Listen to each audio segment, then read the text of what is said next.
നമുക്കെല്ലാവർക്കും അറിയാം ഈ അട്ടപ്പാടിയിലെ മധു എങ്ങനെയാണ് മരണപ്പെട്ടതെന്ന്. ഓക്കെ, ആ വീഡിയോയിലേക്ക് ഫസ്റ്റ് കിടക്കാം, എന്നിട്ട് ബാക്കി പറയാം. 2018 ഫെബ്രുവരി 22 ലോകത്തിന് മുന്നിൽ മലയാളികൾ ഒന്നടങ്കം തലകുനിച്ച ദിവസം. അട്ടപ്പാടി തിണ്ടക്കിയൂരിലെ കുറുമ്പൻ ആദിവാസി വിഭാഗത്തിൽപ്പെട്ട മധുവിനെന്ന് 27 വയസ്സ്. വിശന്നപ്പോൾ അരിയും പലവ്യഞ്ജനങ്ങളും കണ്ടപ്പോൾ മധു അറിഞ്ഞിരുന്നില്ല അവൻ കറുത്തിട്ടാണെന്ന്, മുഷിഞ്ഞ് നാറിയിട്ടുണ്ടെന്ന്.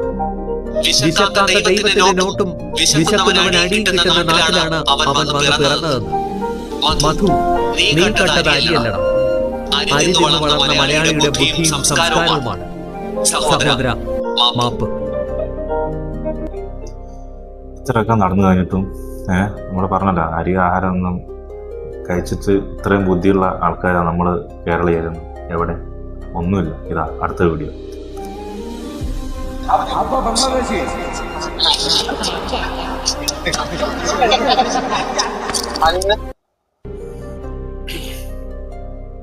ആ ആളെ അടിച്ച് കൊന്നു കളഞ്ഞു. ജോലിക്ക് വന്നതാ പാവം, ഇവിടെ കേരളത്തിൽ അടിച്ചു കൊന്നു കളഞ്ഞു. എന്ത് കിട്ടി? വളയറാറ്റുള്ളത് ബുധനാഴ്ച വൈകിട്ട് 6 മോഷണം ആരംഭിച്ചാണ് പ്രദേശവാസികൾ ഛത്തീസ്ഗഡ് ബിലാസ്പൂർ സ്വദേശി രാമനാരായണ പയ്യാർ എന്ന 31-കാരനെ പിടികൂടി മർദ്ദിക്കുന്നത്. ബംഗ്ലാദേശിൽ ഒഴിഞ്ഞിരിക്കുകയാണോ എന്ന് ചോദിച്ച് മർദ്ദിക്കുന്നത് ദൃശ്യങ്ങളിൽ കാണാം. നാട്ടുകാരായ 10 പേരെ പോലീസ് കസ്റ്റഡിയിലെടുത്തു. അതിനെ കൊന്നു കളഞ്ഞു. ആരാണ് ഇവിടെ? ആരാണ് ദൈവം? ആരാണ് പിശാച്? നിങ്ങൾ പറ. പ്രബുദ്ധ കേരളം എന്ന് പറയുമ്പോൾ നമ്മൾ മൊത്തമായിട്ട് പറയുന്നത് നമ്മുടെ ഇടയിൽ തന്നെ ഉണ്ട് ദൈവങ്ങളും പിശാചുകളും. ഏത്?